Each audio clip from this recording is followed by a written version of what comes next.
lanjut Mas. Oke. Baik. Yang pertama adalah bahwasanya kitab kuning itu diartikan ya di rata-rata pesantren, tapi ini tidak berlaku di pesantren modern seperti contoh. Jadi di rata-rata pesantren yang bukan modern itu bisa salaf atau bisa konvergensi. Itu biasanya diartikan secara lafdon bilafdin, lafad demi lafad. Jadi yang mengartikannya secara sepenggal. Kalau bertanya apakah efektif atau tidak? Apakah efektif atau tidak? Terus kemudian itu dalam konteks speed reading ya. Tapi dalam konteks detail ya tentu efektif. Nah, ini salah satu contoh bagaimana cara menerjemahkan kitab berbahasa Arab ya, berbahasa Arab di dalam tradisi pesantren Ramadan bilafdin. Ya Zaidun Sabun Tuki Zaidun Sopo Zaid, gitu. Padahal bisa saja mereka berkata Zaid sudah datang, selesai. Baik, bisa dilanjut Mas.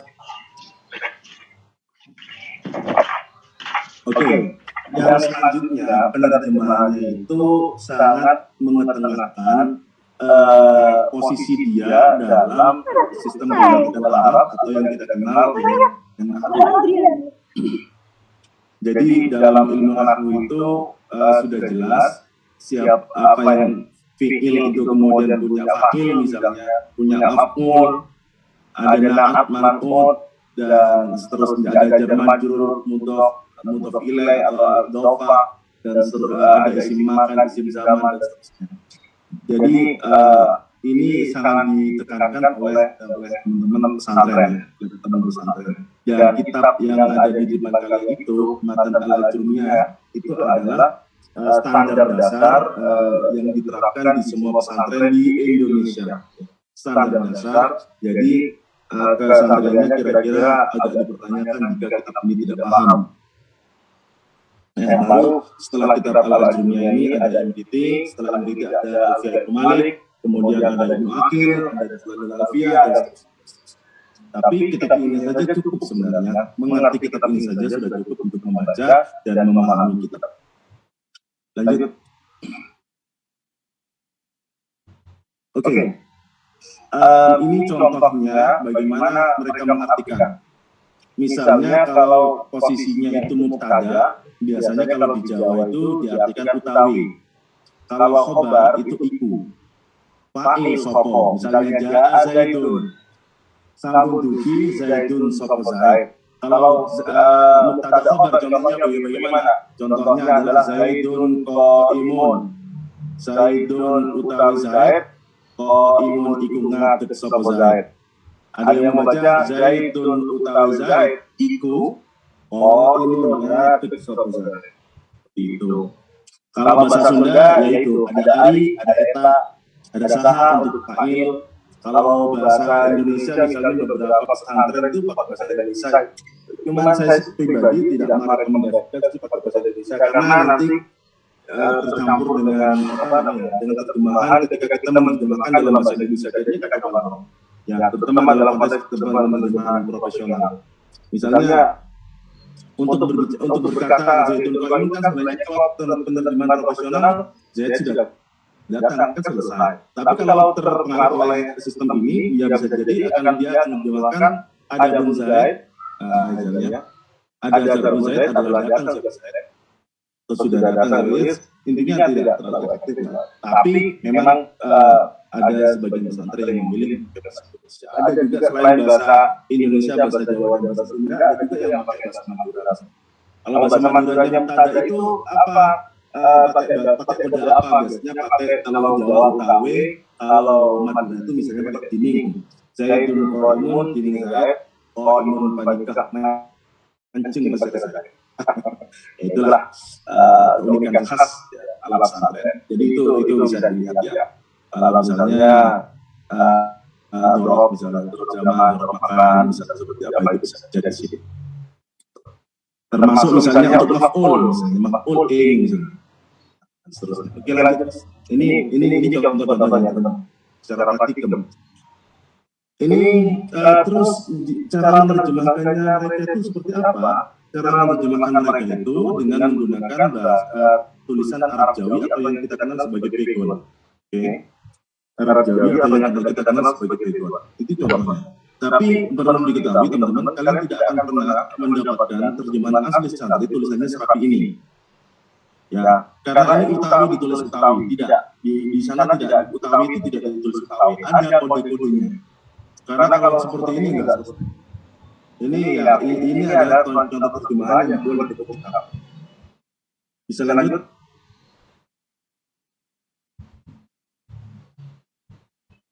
Ini kode-kodenya teman-teman. Ini sudah saya bagikan ke teman panitia, nanti bisa diminta ya. Misalnya Utawi itu biasanya ditulis mim yang artinya mutada, iku atau panika atau saha misalnya itu ada artinya di sini. Misalnya untuk itu bisa pakai huruf kha yang mengandalkan huruf khabar. Kalau fa'il fa misalnya. Kalau kemudian maf'ul maf dan seterusnya. Itu contoh-contoh bagaimana ini sesuai dengan kaidah-kaidah nahwu. Itu yang diutamakan sehingga jika Anda tanya orang pesantren min aina itu kenapa jadi fathah padahal ada jar majrur, itu orang pesantren harus bisa jawab kalau pesantren nasional ya. Baik, lanjut.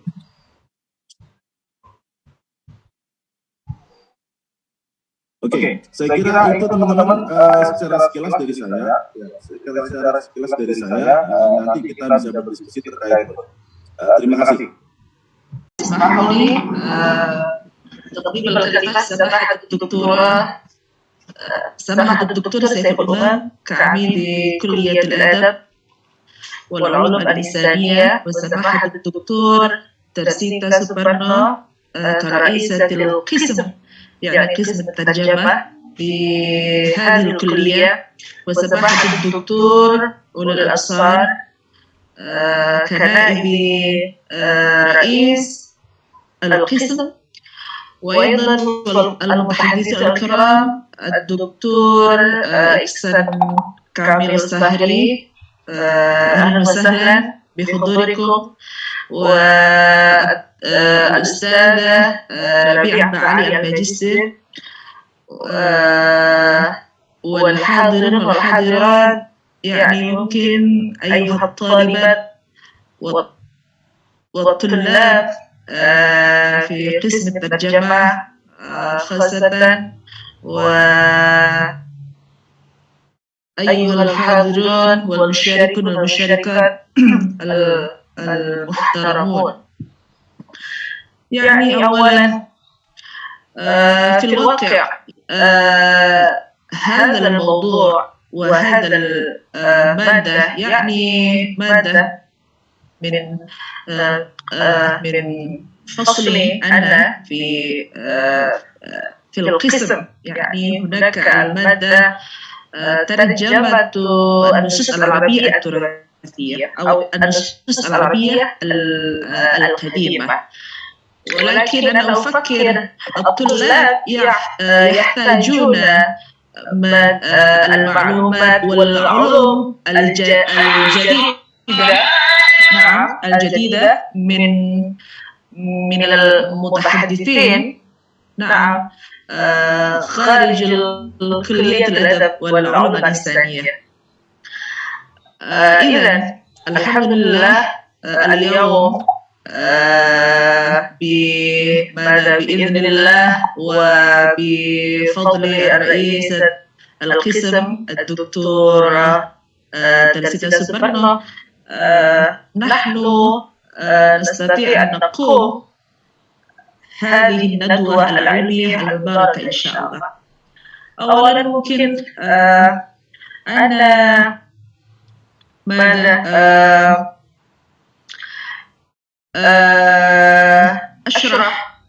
أشرح قليلا ممكن. يعني المترجم، ما هو المترجم؟ Jadi sebenarnya mahasiswa ini semester 3 ini butuh pengenalan. Sebenarnya dia yang bersangkutan ini mau penerjemah profil sebagai penerjemah itu apa sih sebenarnya yang harus disiapkan sebenarnya.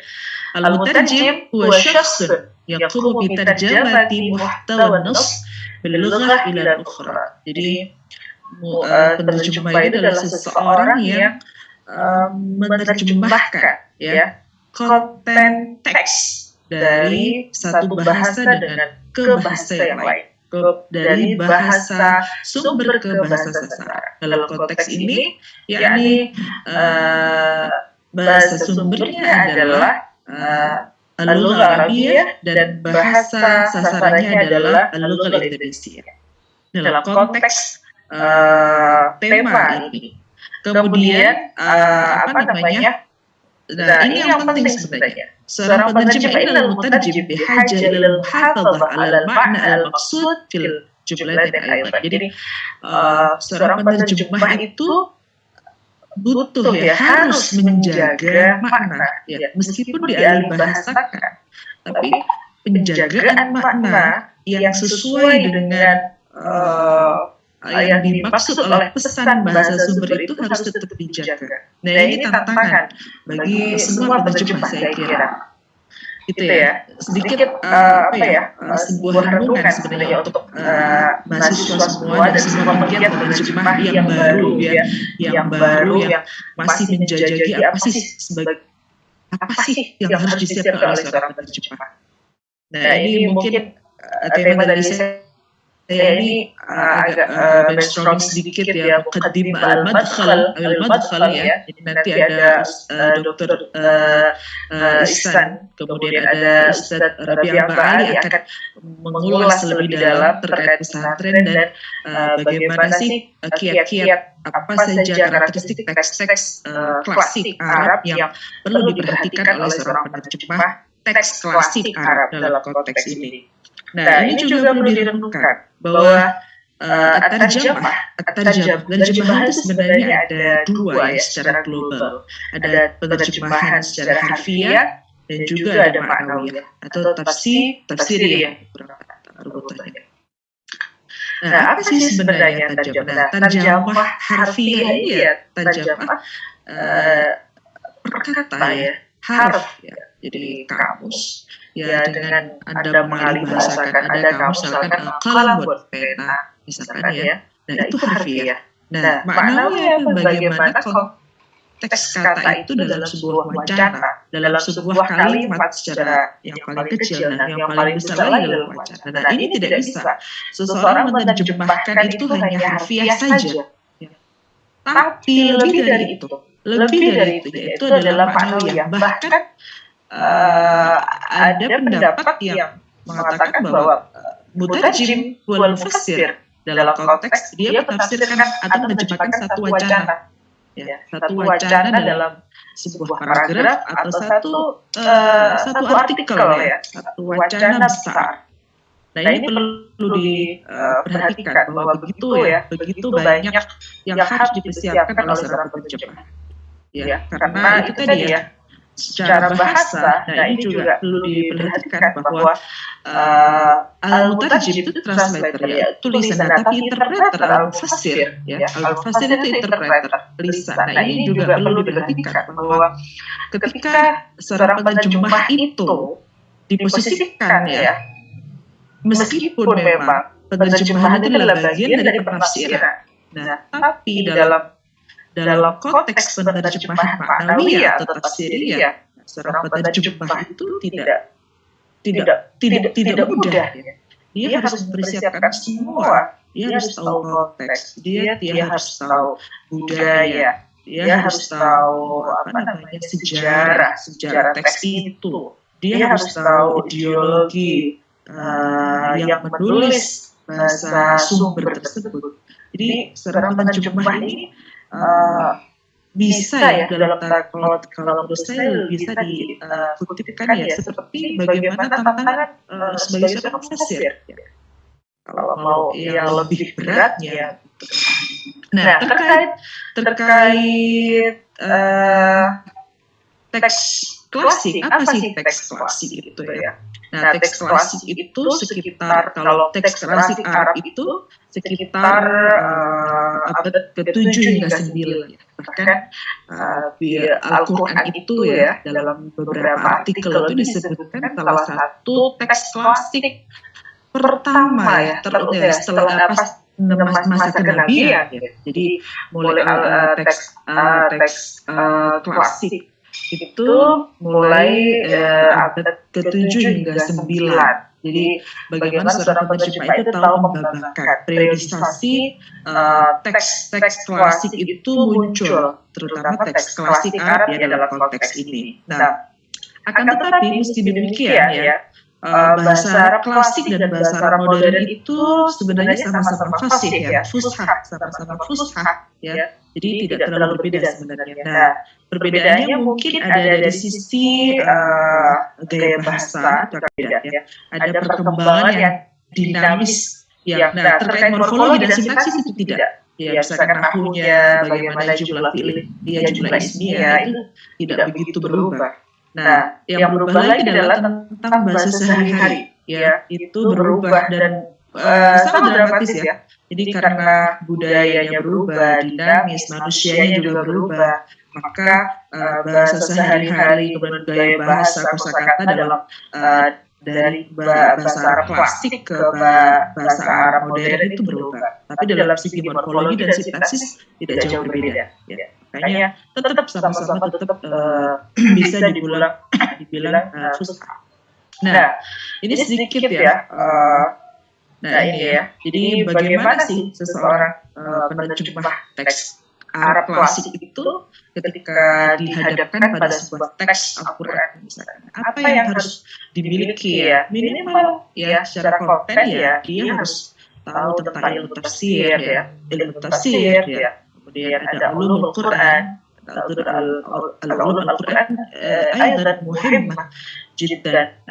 Kemudian hadis ya, dia tahu ilmu mustalahul hadisnya, sanad matannya bagaimana. Kemudian ada teks lagi juga tafsir Jami'ul Bayan ya. Jadi kitab-kitab tafsir yang cukup klasik itu tafsir Al-Qurtubi ya. Saya kira Jami'ul Bayan fi Tafsir Al-Quran itu juga termasuk kitab tafsir klasik yang butuh diketahui oleh seorang penerjemah. Nah, bagaimana kita memposisikan ketika kita menerjemahkan teks itu? Nah, apa yang harus dimiliki ya ulumul Quran? Mana hijab tafsir, mana mabani tafsir. Jadi cukup banyak yang harus dimiliki oleh seorang penerjemah. Dan ada juga terkait kutubul akhlak, tauhid wal qawaid an-nahwu as-sarfiyah. Saya kira ini juga nah bagaimana ya seorang penerjemah itu bisa menerjemahkan teks-teks klasik itu ya sesuai dengan zamannya, dan bagaimana klasik itu bisa teks klasik itu bisa diadaptasi ke kekinian gitu. Jadi kita harus tahu siapnya, kita juga harus tahu thaqafahnya, kita harus tahu al-fikr ya, ideologi. Pasti tidak bisa terlepas dari teks itu. Nah, saya sedikit saja memberikan contoh ya, nanti Ustazah Rabi'ah Ali, kemudian Dr. Ustaz Kamil Sahri akan lebih pada menguatkan kita semua terkait konteks pesantren dan teks ya dalam konteks Indonesia. Nah, misalkan contohnya ada dalam teks hadis ya, ketika mutarjim itu tidak tahu mustalahnya, tidak tahu ya budaya, bagaimana ragam ya periwayatan itu ditulis. Misalkan siapa sih asy-Syekhani itu ya, pasti mereka akan menerjemahkan dua syekh atau dua ulama gitu kan. Padahal sebenarnya asy-Syekhani di sini adalah Bukhari Muslim. Nah, kalau seorang penerjemah itu tidak tahu ya ragam bahkan ilmu ya dari teks itu tidak akan bisa bagaimana teks itu diterjemahkan dengan baik dan diterima. Kalau kata mahasiswa terjemah itu komunikatif ya, penerjemahan komunikatif. Bagaimana hasil produk terjemahan itu bisa dipahami oleh audiens, ya. Dalam hal ini audiens bahasa sasaran atau bahasa Indonesia. Nah, terkait juga bagaimana seorang penerjemah, ya, mana sih matannya, misalkan ada Haddatsana Khalid bin Mukhlad, ya, Haddatsana Sulaiman, ya. Ini matanya di mana? Gitu kan? Bagaimana memposisikan ada direct speech, ya, bagaimana ada kalimat langsung, ya kan? Qul Allahumma inni a'udzubika minal hamd. Di sini kita tahu bahwa matannya adalah itu, ya. Karena Nabi Shallallahu Alaihi Wasallam yaqul, nah ini ada direct speech-nya.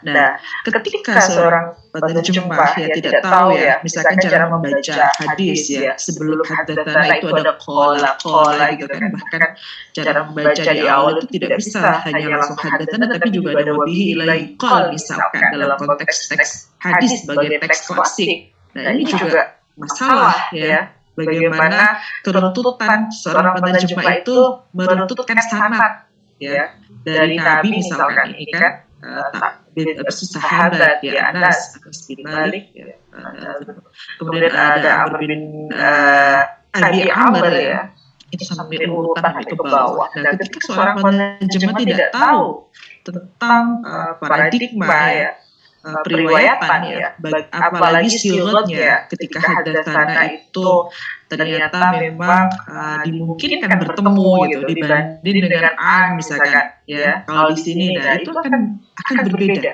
Saya yakin berbeda sekali hasil produk terjemahannya. Nah, begitu. Nah, seorang penerjemah itu ya memang tidak mudah, ya. Jadi gampang ada penerjemah itu sama.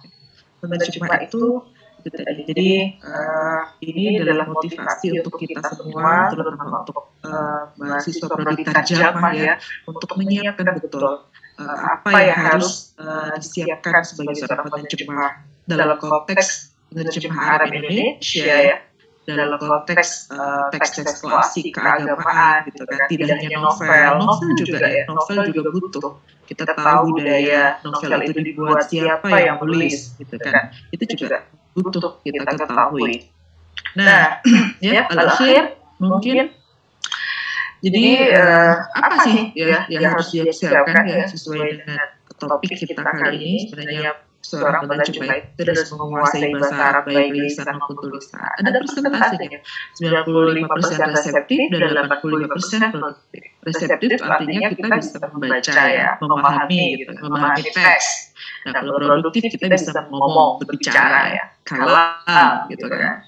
Dan menguasai bahasa Indonesia sepenuhnya. Ya, saya kira kalau kita mau, meskipun kita orang Indonesia, gitu kan, sebagai bahasa sasaran, itu kita sebagai penerjemah Arab Indonesia, itu juga kita harus aware dengan kemampuan bahasa Indonesia kita untuk sehingga apa yang kita alih bahasakan dari Arab ke Indonesia itu tidak salah. Bagaimana kita menggunakan EYD dengan baik, bagaimana pesan yang ada dalam teks sumber itu tidak berubah. Makanya ada al-muhafadzah tadi.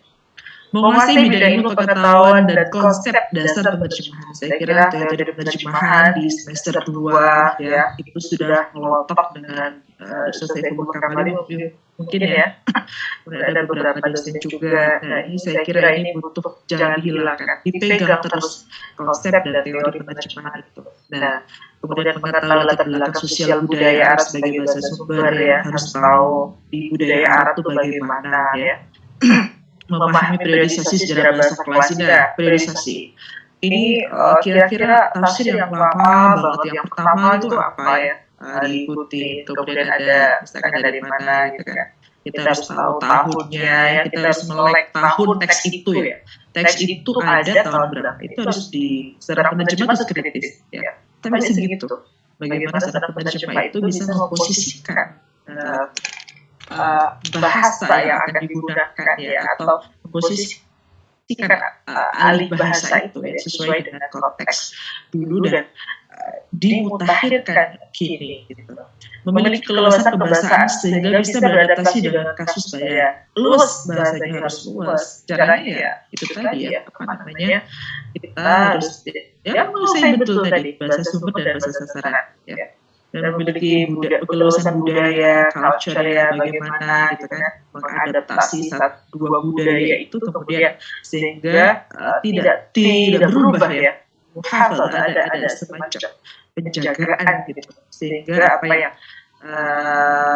dialih bahasakan tidak berubah. Bahkan ya, kalau apa ya, ketika kita menerjemahkan syair, kalau kita kan syair itu syair, padahal syair itu ya penulis syair itu dalam konteks bahasa. Nah, ini juga harus punya pengetahuan tentang itu. Jangan samakan syair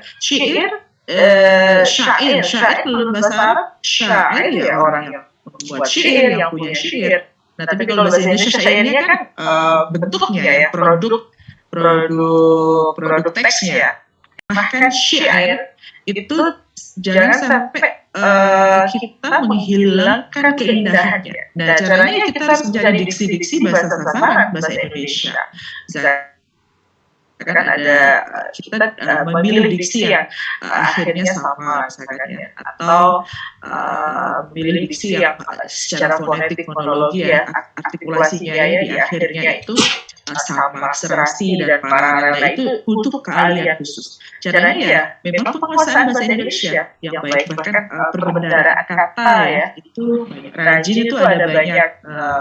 Rajin itu bisa jadi apa ya, kita bisa misalkan ekuivalenkan dengan rajin, istiqomah misalkan gitu. Saya kira ini bisa diperhatikan oleh seorang penerjemah pemula ya untuk meningkatkan kembali kemampuan menerjemahkan.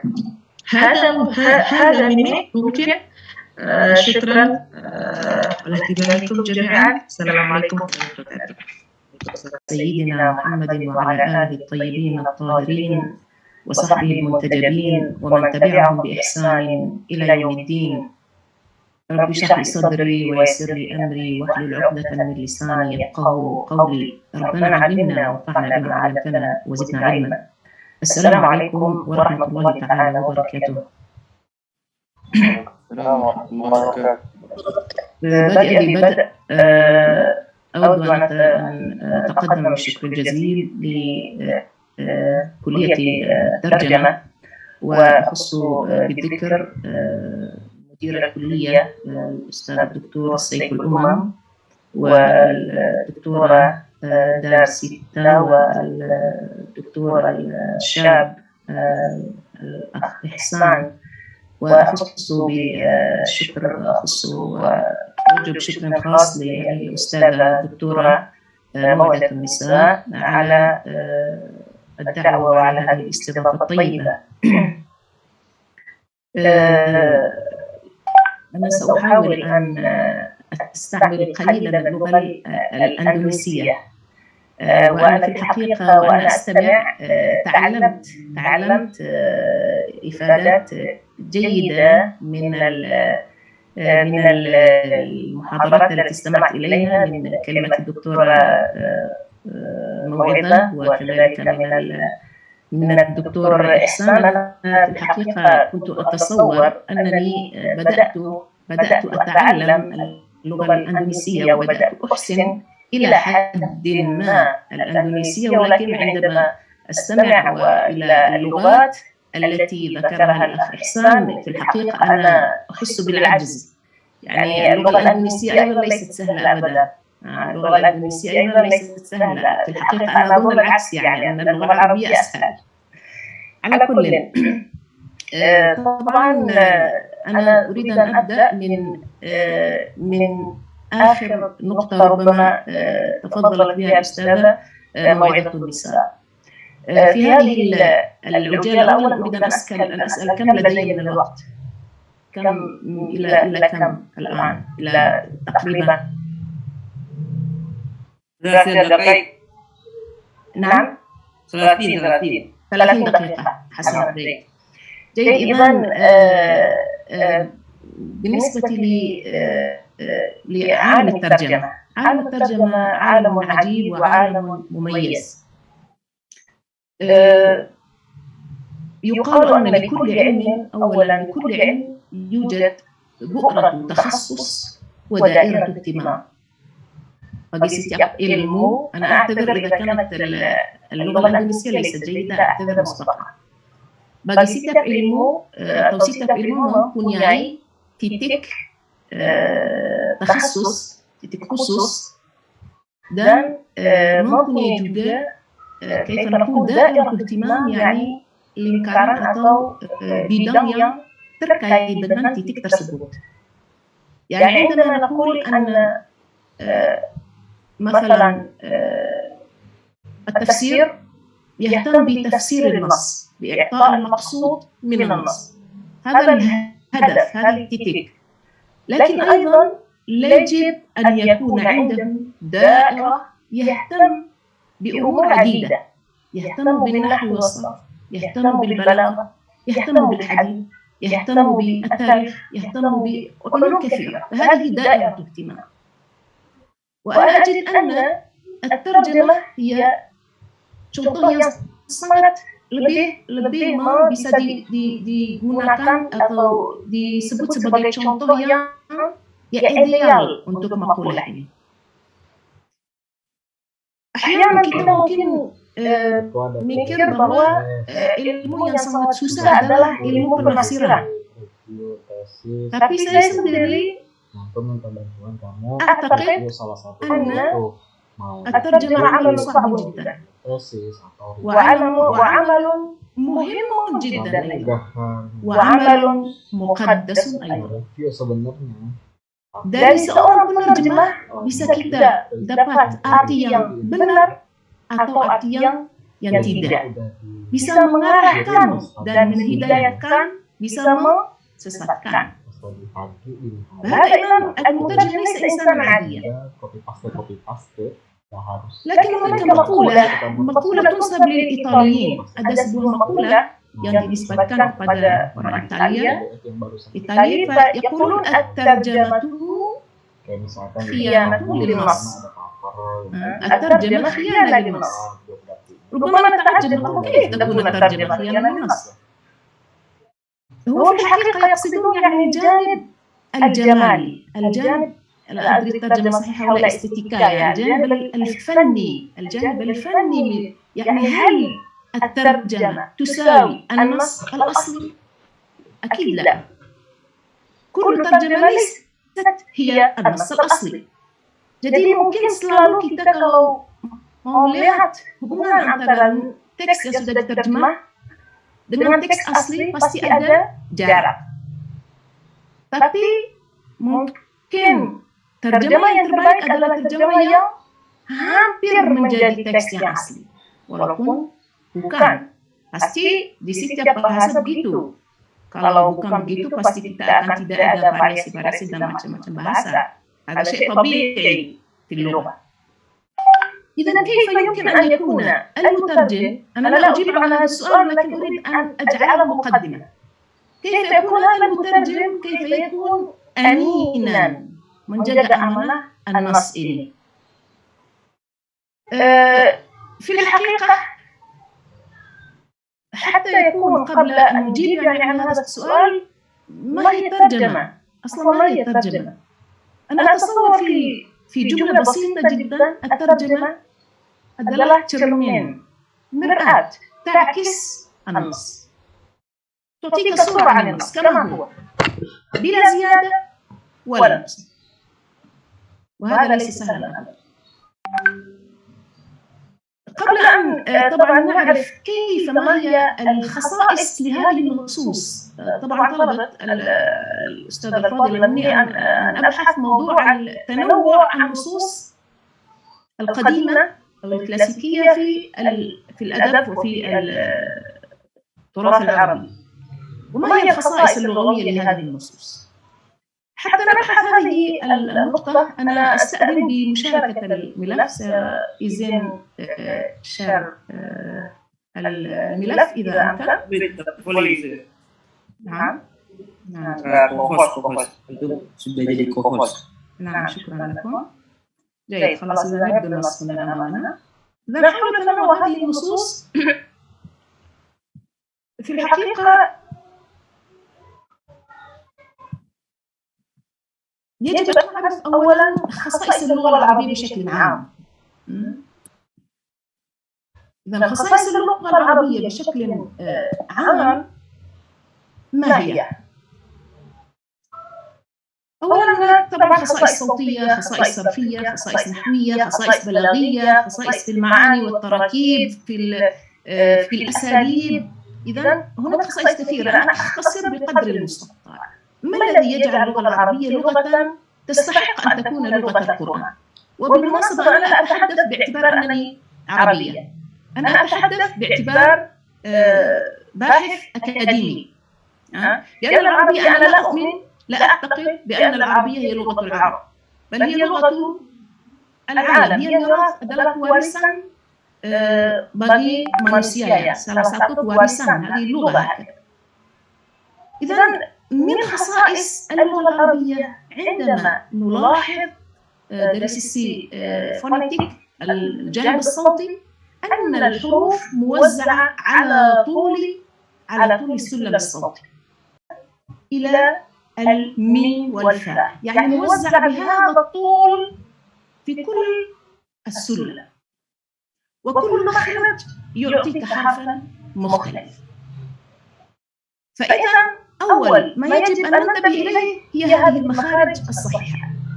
فربما القراءة الخاطئة للمخرج تعطي معنى خاطئا، فأنت تقول أتى بالهمزة، والهمزة بالمناسبة ليست هي ليست هي الهمز يأتي من آخر الحرف الهمز. فإذا أتى وعتى فعلان مختلفان.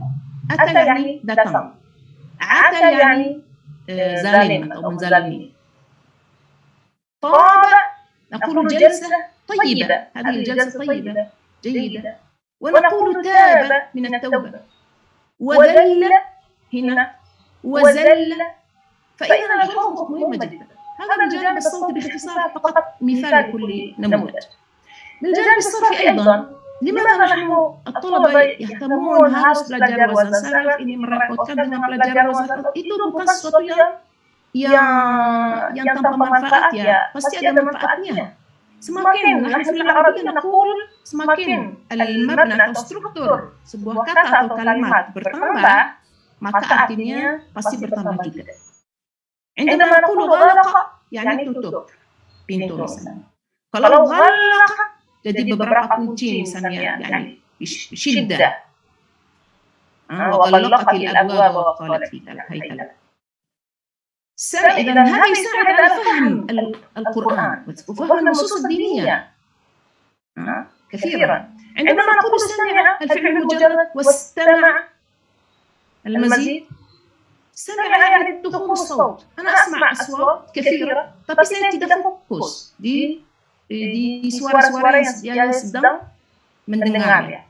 Tapi kalau istama'a sudah ada persiapan hati untuk menerima pesan. Fabashshir ibadiy alladhina yastami'una wa yasma'un. Kathirun yasma' wala ya'mal wala yattaqi wala yahtadi. إذا استمع فبشر عبادي الذين يستمعون القول فيتبعون أحسنه. إذا يستمعون. إذا الخصائص الصرفية مهمة جدا. هذه دراسة هذه العلوم غاية في الأهمية. كذلك العربية لغة اشتقاق. نحن مثلا أنا أحيانا أسمع بعض الطلاب من جهات متعددة يقولون مثلا اللغة العربية صعبة ونحن يعني نجد صعوبة في تعلمها. فأنا أقول لاحظوا لو نقارن أحيانا نحن نتصور صعوبة اللغة karena sudah diberikan sebagai كيف نقول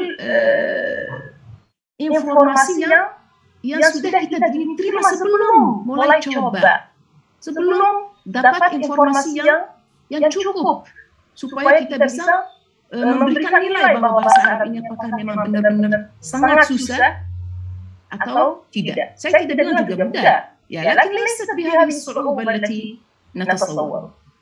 لاحظ مثلا أنت في اللغة الإندونيسية كيف تترجم هذه الكلمات؟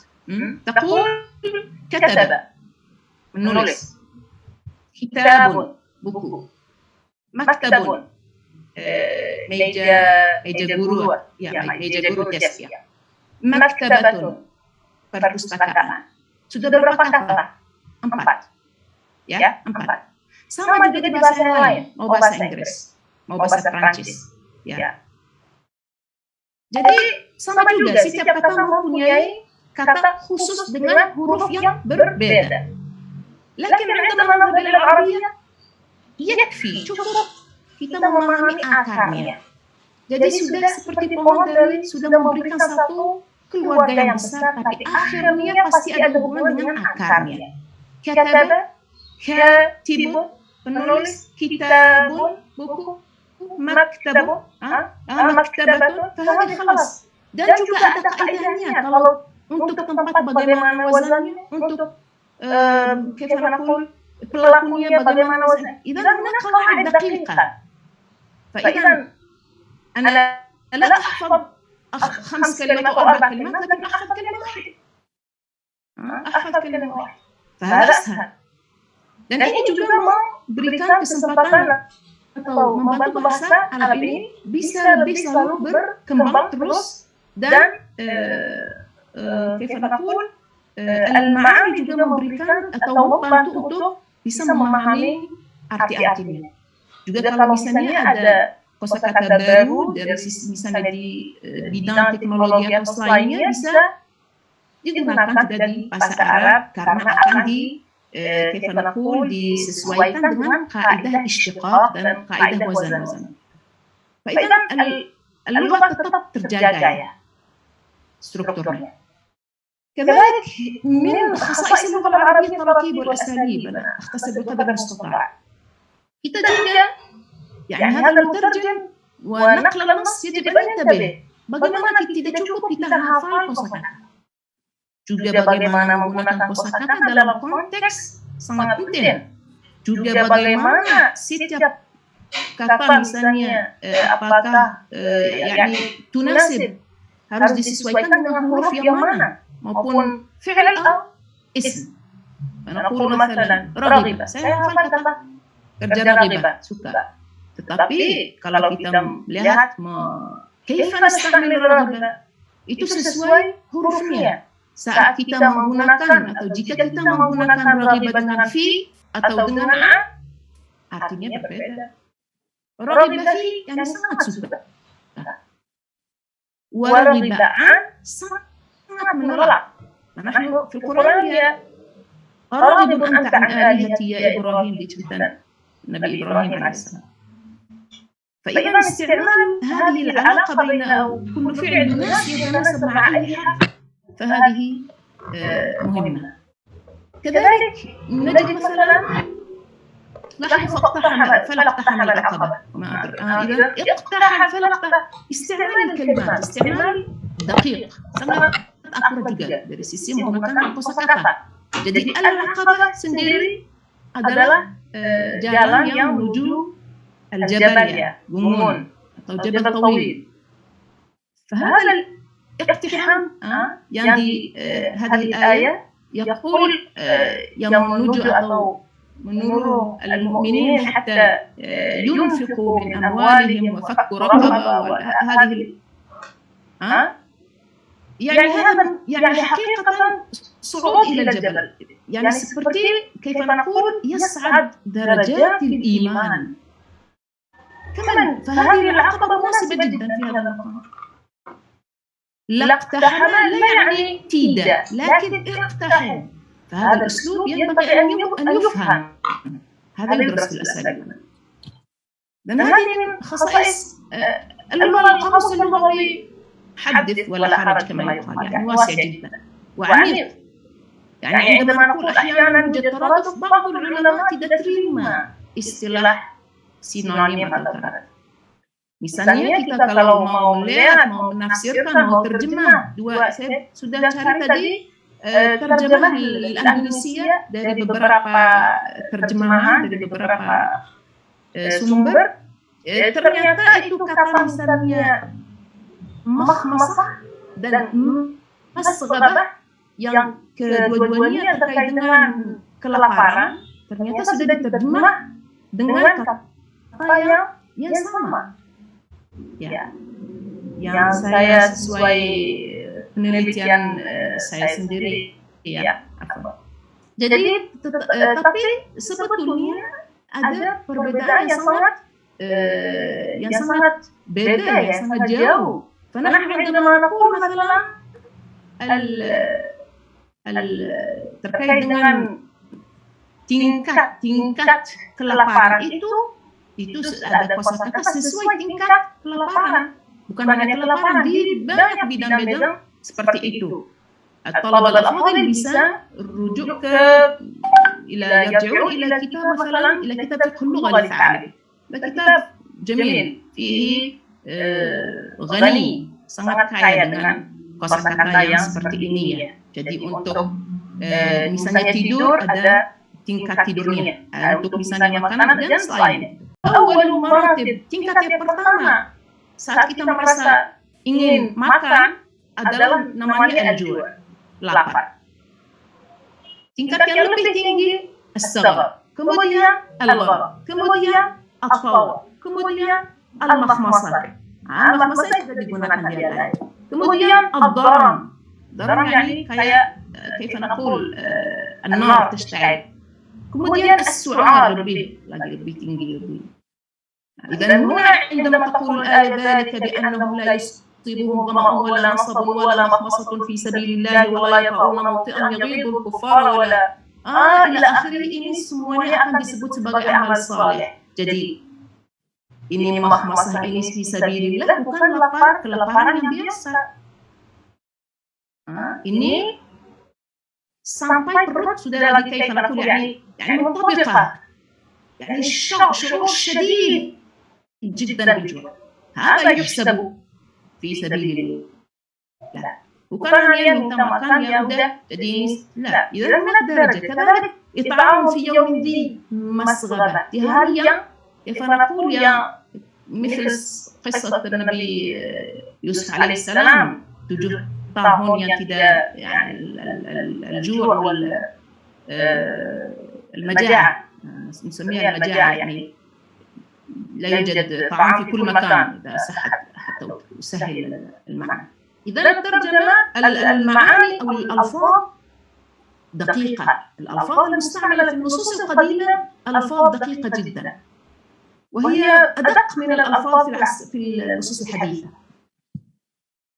وعمق مثلا الألفاظ, نحن نقول كثيرا ما نسمع هذا الحديث لرسول صلى الله عليه وسلم يقول الدين adalah an-nasihah. Mungkin diterjemah bahasa Indonesia ini kalau tidak salah sama ya, nasihat. Ad-din an-nasihah.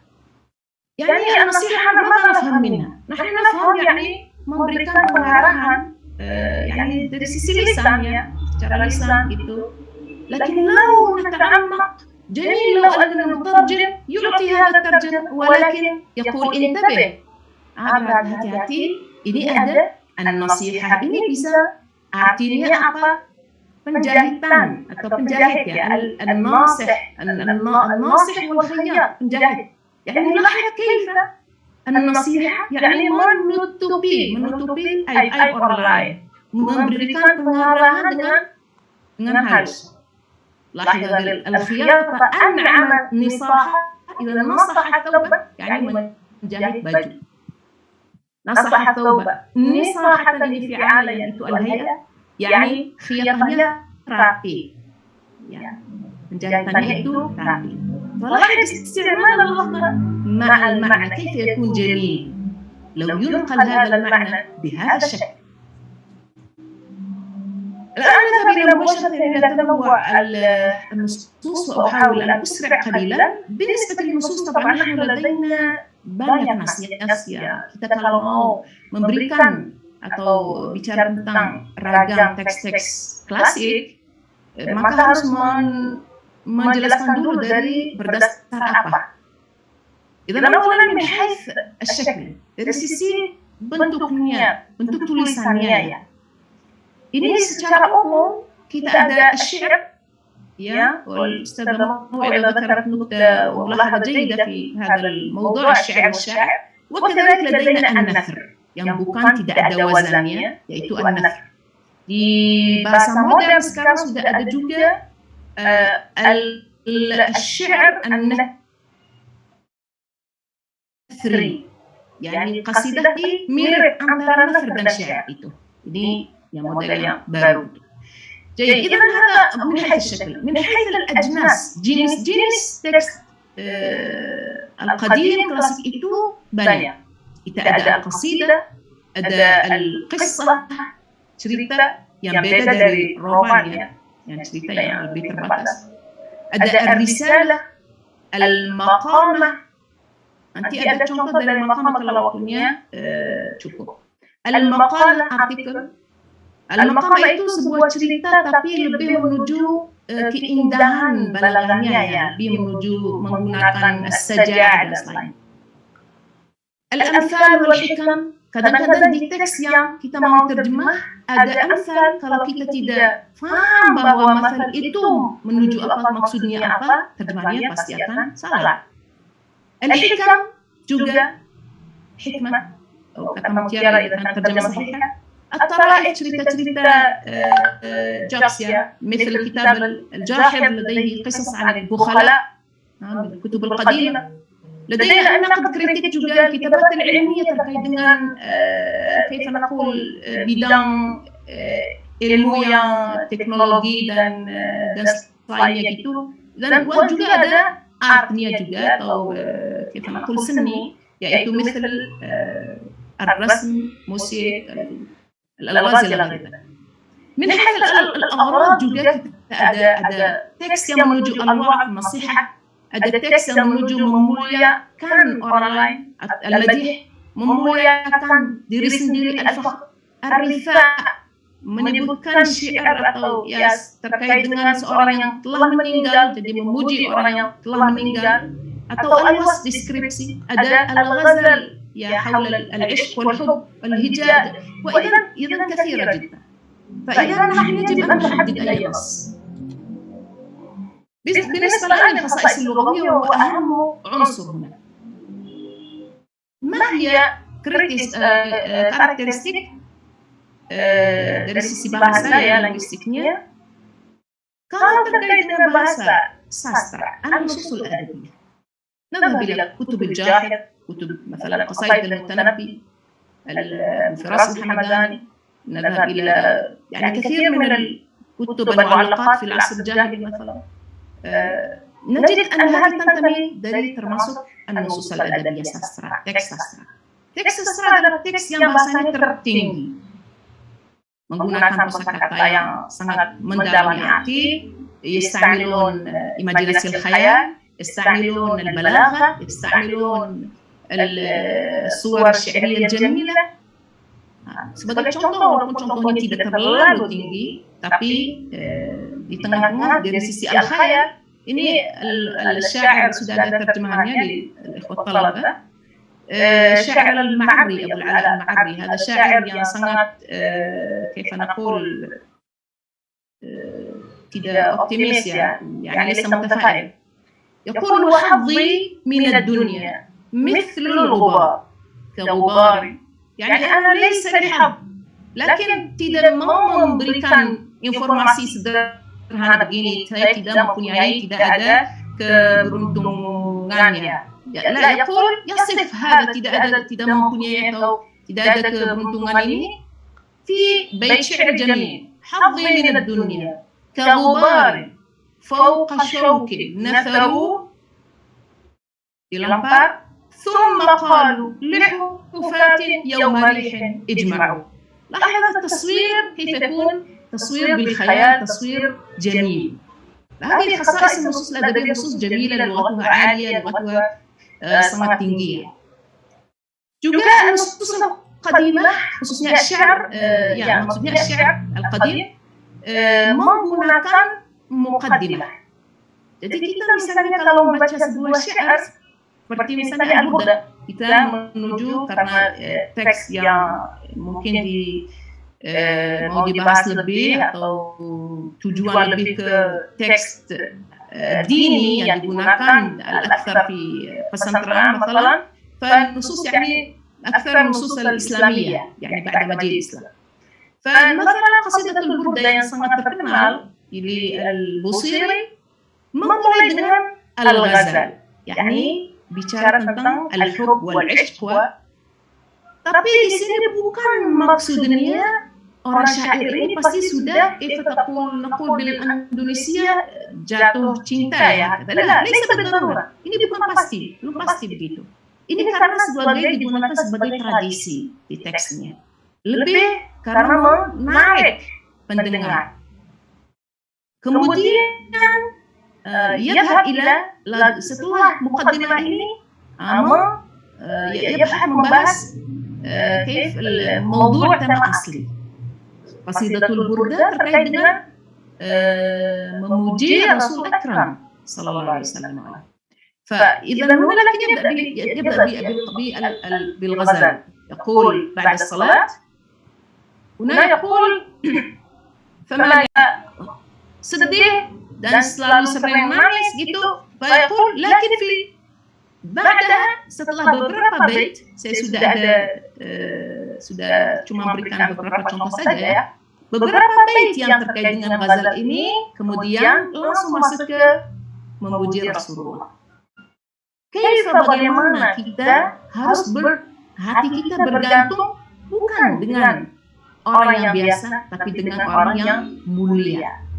Muhammadun sayyidul kaunain wa thaqalain wal fariqain min urbin wa min ajami huwa al-habib. Ini yang harus dicintai. فإذا يذهب من الحب البشري yang biasa ke الحب الإلهي الإيماني. هذا جميل جدا. هذه مقدمة. Jadi salah satu karakteristik di nusus yang klasik ya, nusus klasik. Ya. Ini jenis yang pertama jadi. Yang kedua yang teks-teks yang ta'limiyah yang menuju belajar mengajar ya.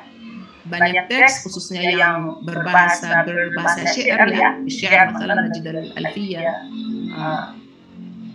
كلامنا لفظ مفيد تستقيم اسم وفعل ثم حرف للكلم ونجد في المنطق ايضا دي لوجيكا juga ada di مثلا في قواعد الفقه وفي كثير من العلوم. Jadi banyak ilmu-ilmu di filsafat juga yang menggunakan bahasa syair supaya bisa hafal dan meningkatkan pembahasan dan poin-poin bidang tersebut. فهذه اللغة bahasanya biasa, bukan seperti bahasanya teks sastra ya yang tadi. Cuma masalahnya ya harus fokus di istilah. Misalnya kita menggunakan kata atau istilah sahih, harus lihat dulu sahih ini sebelum diterjemah. هل صحيح هذا يتعلق بالحديث أم يتعلق بالصرف؟ Kalau الصرف jadi sahih itu maksudnya kata yang tidak ada huruf illah, alif waw ya, atau yang di hadits, yakni hadits yang mempunyai ketingkatan yang tinggi. Ada salah satu tingkatan hadits, kekuatan hadits itu. An-nasikh sama, apakah ini di nahwu atau di ulum al-Quran, nasikh mansukh. Tapi pasti ada hubungannya antara arti asli, arti akarnya kata sama menggunakan. Jadi selalu tetap kita kalau sudah mempunyai pengalaman yang bagus, basic yang kuat di lugah, pasti kita bisa mudah memahami konteks al-mustalahat. Ada bila nusus sufiyah, sufisme. Nusus sufiyah itu yang bahasanya kalau kita mau bilang bahasa sastra bukan, tapi mau bilang juga bahasa biasa bukan juga. Kenapa? Karena kelihatannya dari sisi lafaznya, dari sisi kalimatnya kayaknya sederhana, biasa. Cuma kita mau dapat pendapatan dari kita dari kalimat tersebut, ya tidak bukan begitu mudah. Kenapa? Karena bahasa tasawuf sufisme itu menggunakan ar-ramz, simbol, ar-rumus, al-isyarah. Jadi bahasa yang tidak secara langsung juga. Karena bahasanya bukan adalah bahasa كيف نقول قلبية، لغة قلبية، لغة الشهود، لغة مكاشفة. Jadi saat kita membaca teks seperti itu yang sufi, pasti harus kita pelan-pelan terjemahannya, jangan buru-buru ya gitu. Harus lihat al-mustalahat al-muhimmah, yang salah satu istilah yang sering digunakan di teks sufi terkait dengan cinta juga ya, atau jatuh cinta. Cuma bukan seperti yang tadi, bukan sebagai muqaddimah. Lah, ini temanya begitu. Cuma yang dimaksud bukan manusia. Al-maksud huwa Allah Subhanahu wa taala. Wa Rabi' al-Adawiyah sebagai salah satu syair yang sangat terkenal, ya syair ma'ruf, uhibbuka hubbaini hubbal hawa wa hubban li'annaka ahlun lidzaka fa amma alladhi huwa hubbul hawa. Hubbul hawa yani seperti jatuh cinta yang biasa. Tapi jatuh cintanya Rabi' al-Adawiyah, fasyughli, saya sibuk zikir saya hanya Allah. Jadi saya sibuk dengan tidak meninggalkan orang-orang lain. Idzan fasyughli bidzikrika 'amma siwa. Wa amma alladhi anta ahlun lahu fakashfuka lil hujbah hadha al-kashf hatta ara. فلا الحمد في ذا ولا ذاك لي ولكن لك الحمد في ذا وذاك. إذا هنا اللغة الجمل بسيطة سهلة، لكن ما المقصود من هذا الحكم؟ ini pasti bukan orang biasa. Jadi أنا أعرف هذه الدائرة الاهتمام atau backgroundnya teks. النصوص الفلسفية sebagai jenis terakhir ini النصوص الفلسفية. Kita di النصوص الفلسفية juga bahasanya termasuk bahasa yang tidak sastra, ya. Cuman bahasanya menuju تستعمل lebih menggunakan istilah khusus. Nahnu عندما نقول wujud mawjud, ini ada, artinya ada, tapi dalam al-falsafah bukan begitu. Al-wajibu itu wajib, tapi di falsafah bukan begitu. Ya, jadi harus selalu kita menjaga atau meneliti al-mustalah. Dan sebagai mekanisme yang sangat dibutuh di an-nusus al-falsafiyah, salah satunya an-nahwu dan logika. Ya, coba saya flashback aja, itu flash saja gitu ya, cepat. Masih ada waktu atau sudah? Kalau masih ada waktu saya mati. Jadi cepat. Ya, coba kita sekarang mau praktek ya, biar yang sudah saya sampaikan tadi dari sisi teorisnya, bagaimana kita bisa memahami dengan contoh. Ya, coba di sini misalnya, kalau tidak ada tulisan ini ya, kalau talaba antum masalah la tarawna al-kitab, tidak melihat tulisannya, hanya dengar suara. Kal daqaqtul bab, daqaqtu yani hakada, mau masuk, jadi izin masuk. Daqaqtul bab hatta kallamatni, falamma kallamatni. Nah, أنا أحيانا أطلب ما هو المعنى؟ أطلب من الطلب ما هو المعنى؟ طيب يفكر كلمتني هذا التكرار، ما هذا؟ في الحقيقة المشكلة في الوقف. hanya kita kalau menjaga punctuation, علامات الوقف mudah dipahami. دققت الباب حتى كلمتني، كلا يكل يعني تعب، المتن هو هذا، تعب. دققت كثيرا حتى تعب. Kemudian jika saya atau عندما saya sudah capek, baru orangnya bicara sama saya atau dengan saya. فلما كلمتني كلم يكلم تكليما كلم. فإذا الكلمة سهلة، الجملة بسيطة. cuma masalahnya di mana? Di punctuation-nya. هذا في الشعر مهم جدا. contoh lain, التقديم والتأخير. فنماذج لدينا نماذج في الشعر، نماذج في القرآن، نماذج في الحديث. التقديم والتأخير sebagai salah satu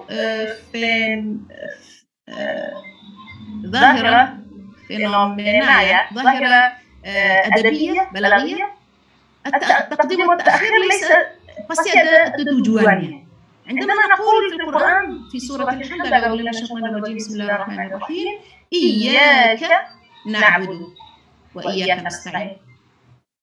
Jadi iyyaka ini artinya Anda, ya sebagai dhamir yang munfasil seperti Anda. Na'budu Anda.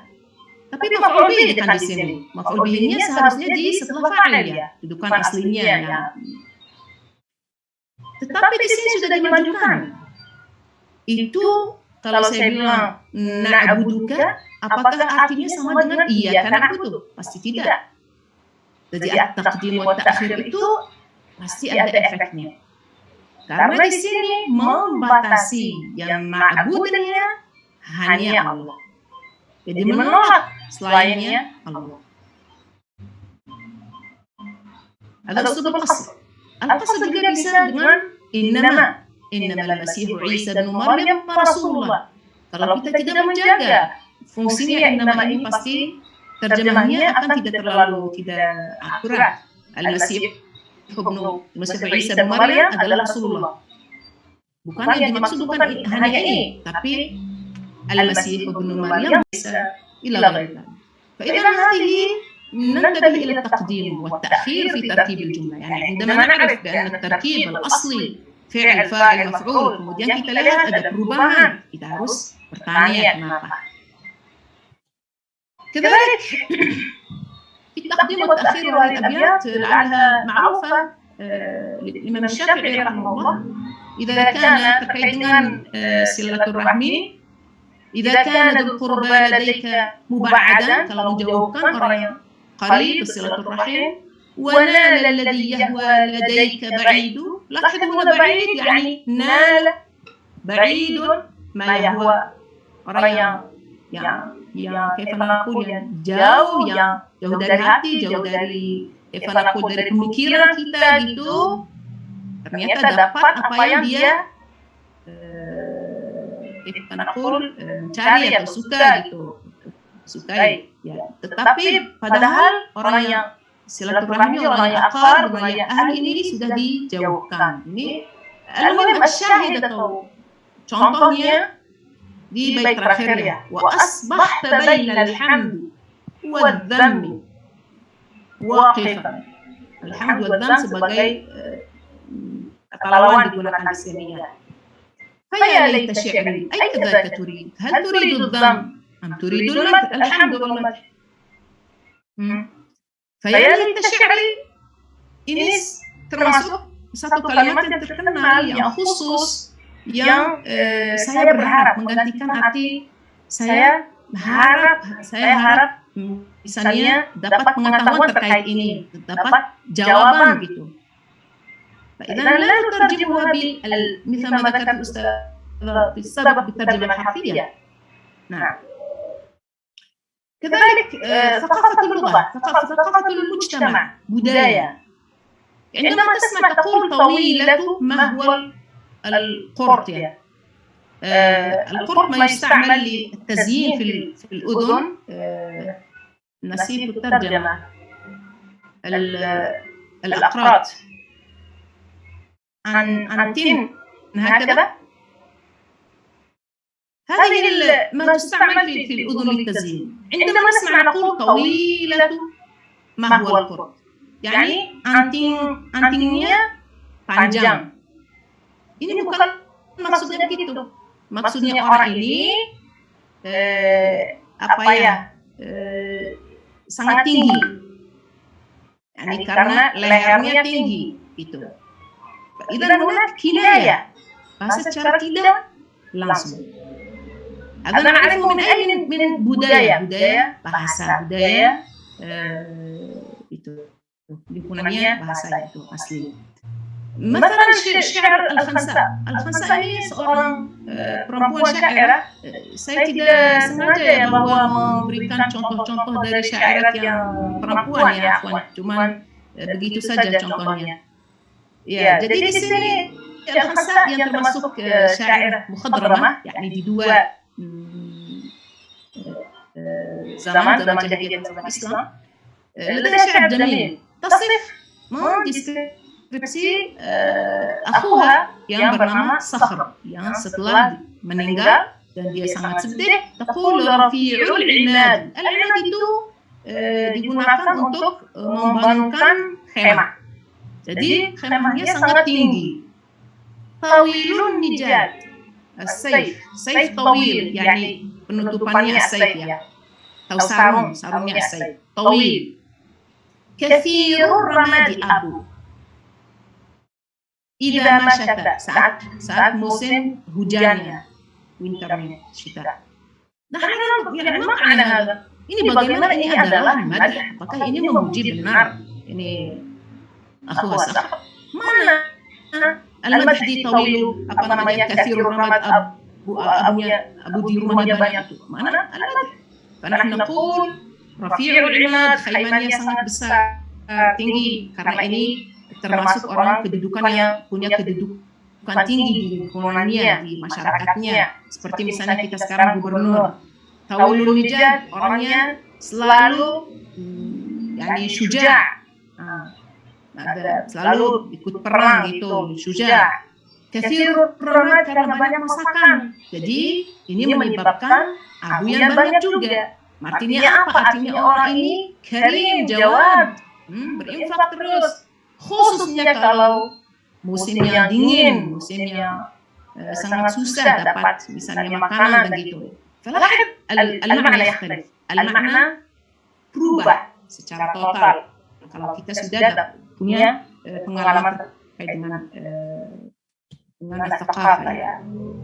Rubama yakhtalif di hada مثلا الوجود هنا استعمال ابن سينا مثلا إذ كل وجود إما واجب أو ممكن. Wajib yani wajib atau mungkin, apa artinya? Harus kita tahu wajib ini bahwa maksudnya wujud ini maksudnya Allah, mungkin itu maksudnya selain Allah. Jadi harus ada beberapa istilah-istilah yang kita harus ketahui.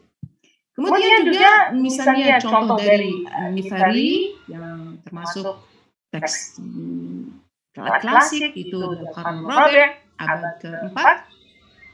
يعني هذه اللغة كيف يخاطب أو كيف يصفون علاقتهم hubungan mereka dengan atau cinta mereka dengan Allah Subhanahu wa taala. وقال لي يعني Allah. طبعا قال ليس bukan qala yang benar ya secara lisan ya. Ini adalah al-kashf. إذا رأيت اسمي ولم ترني فما عملك لي ولا أنت عبدي. كيف تفهم هذا الكلام؟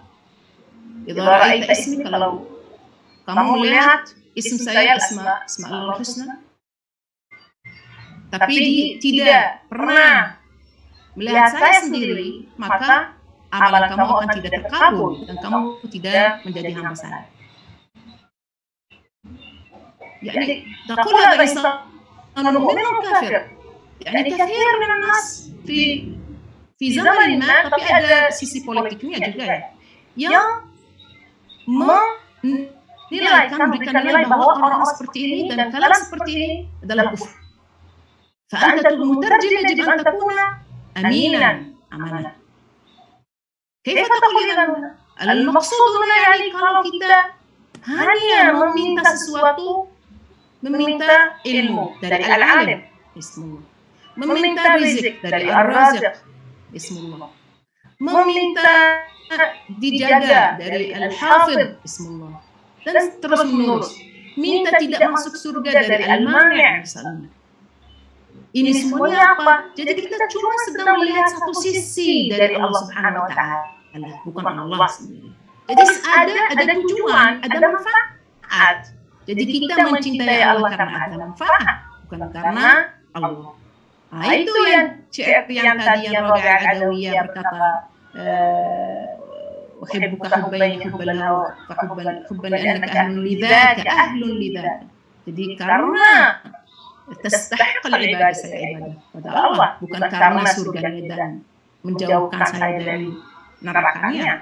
فإذا نلاحظ هذا البسطامي هذا من أشهر أيضا الصوفية يقول أريد أن لا أريد. Jumlah basic, singkat. Kata-kata kosakatanya juga sederhana. Terjemah begini. minta tidak meminta. Ina urid an akuna biiradatillah. Seperti hadis yaitu ainahu yakunu ainahu allati yara biha yadahu yani menjadi ilahi semua ada sifat-sifatnya. Mungkin satu contoh terakhir, itu saya akan tidak baca semuanya, cuma sebagai contoh supaya talaba misalnya bisa melihat maqamah ini yang zaman sekarang tidak terlalu digunakan ya. Ini termasuk memang benar-benar teks klasik yang jarang digunakan sekarang, yang jarang ditulis maksudnya seperti ini. Ini maqamah ini seperti cerita, cuma sangat menggunakan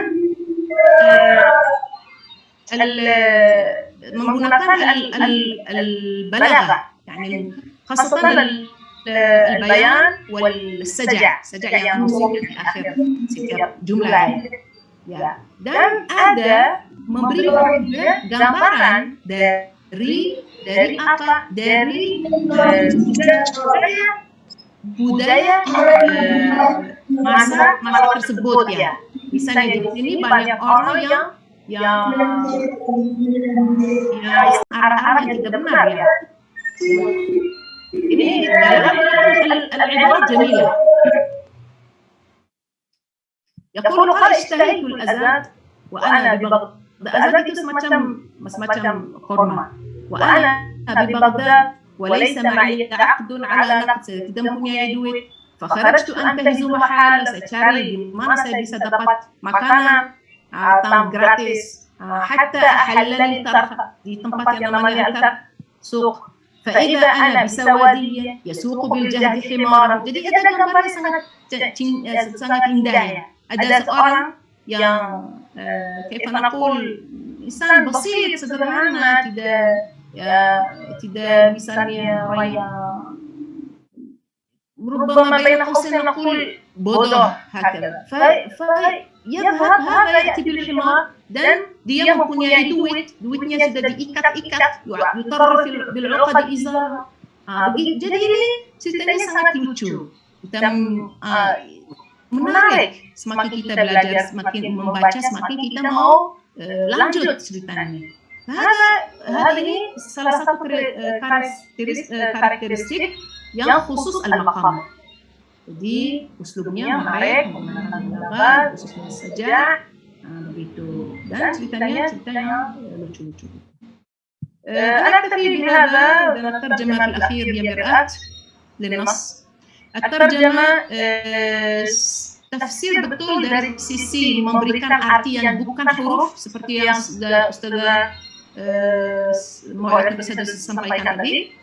Tapi jangan juga mikir at-tarjamah itu adalah mengganti at-tafsir, yang istilah at-tafsirnya. Jadi at-tarjamah itu tidak boleh kita memberikan arti yang dari pendapatan diri sendiri. Ya, harus sebagai cermin saja. Juga at-tarjamah itu adalah basic dan muqaddimah untuk yang penting untuk bagi mufassir dan bagi al-qari juga. Terjemah harfiah sudah disampaikan tadi. Jangan juga kewajiban seorang terjem pasti bukan memberikan pendapatan dia sendiri dari an-nas.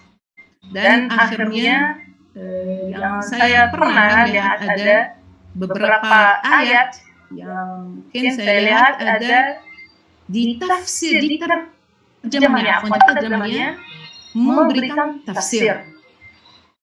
Nah, ini tidak benar. Jadi memberikan antara qausain kurung itu menambahkan kata. Padahal kata ini ada ikhtilaf yang sangat luas antara mufassirin. Kemudian al-mutarjim langsung memberikan kata tersebut. Jadi ini sudah menjadi tafsir, bukan terjemah. Alhamdulillah rabbil alamin wa jazakumullahu khairan wa aktafi bihadza wa astaghfirukum wa a'tadzir ala ma badara minni min al-akhta' wal kamal lillah walhamdulillah rabbil alamin. Assalamu alaikum warahmatullahi wabarakatuh.